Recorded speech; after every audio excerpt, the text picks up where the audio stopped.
Hey there! Well, hi. Hello. I know you missed me, and this is crazy. Anyway, welcome back. We're gonna be talking about Dandadan. Yeah, How do you pronounce it? How I'm are you here to tell pronounce you it? right now. I no longer care. We don't care. Okay? Let me tell We're just gonna go right into the video. If I mess it up, don't kill me in the comments because I genuinely don't know how you say. I've messed it up. I have tried. I've tried, guys. I've tried my best. So, Dan has been out for a few weeks now, and it has taken the anime world by storm. Every single article about it just mentions how amazing it is. So, I asked myself why. Why is it so amazing? It's balls. It's all about balls. Specifically, Okarun's balls. The writers go to such funny lengths to make jokes about his balls that it's actually insanely funny. If you still are yet to catch on, I'm literally talking about his crown jewels. And in the show, they are portrayed as golden spheres, so take that as you will. Also, the reveal about him losing his balls is really stupid.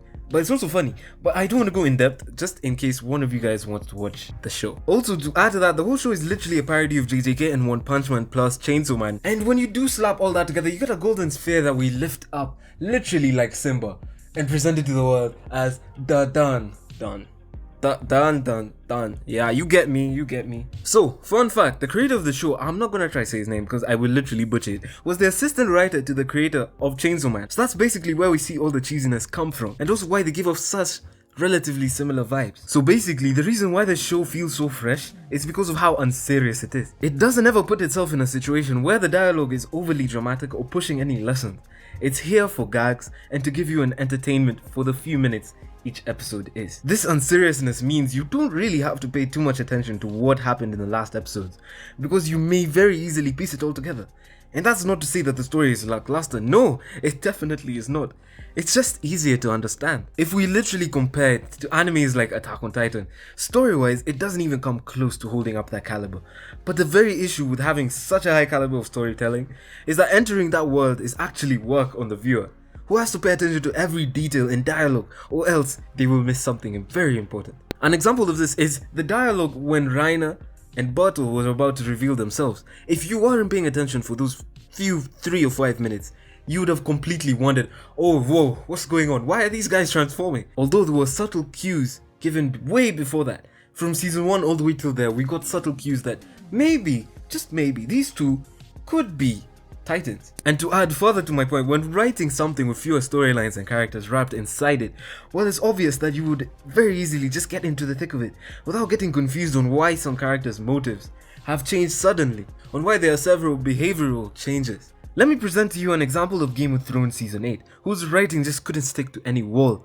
Like, you can clearly see how having such a quote-unquote serious storyline and dialogue bit them in the back, because writing an ending is massive amounts of work. You have to go and ensure that every storyline ends in a way that a viewer would understand and actually agree with. But the issue then comes about that by the time an ending is being written, the writer's ego has already been inflated so much by good reviews and amazing results that they literally can't believe that they can write a story that would go bad, or that would go wrong. That's when it all comes crashing down. Like, if we look at every major series that popped off in about the last 20 years, it was really hard for every single one of them to actually end on an amazing note. We can look at Attack on Titan. People did not really agree on how that ending went, and yeah, it's because there's too much going on. The only one I would say that went well was Breaking Bad, because it just matched what the character would do or what the character became by the end. We see an evolution and it actually made sense. If you're going to write an evolution, then we need to see the evolution by the end.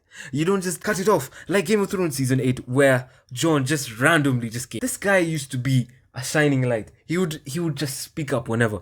But suddenly, when this queen is here, his whole purpose was there to kill her. Not to change her mind, not to do anything else, but to just kill her. Why? This guy faced literally the undead, but got scared by a woman with a dragon. Why? So yeah, that's basically why Dandadan is doing as well as it is. Although not everyone would be a fan of such a cheesy and lazy writing style, but maybe, just maybe, you'll enjoy it. So check it out. It's all for fun and giggles after all.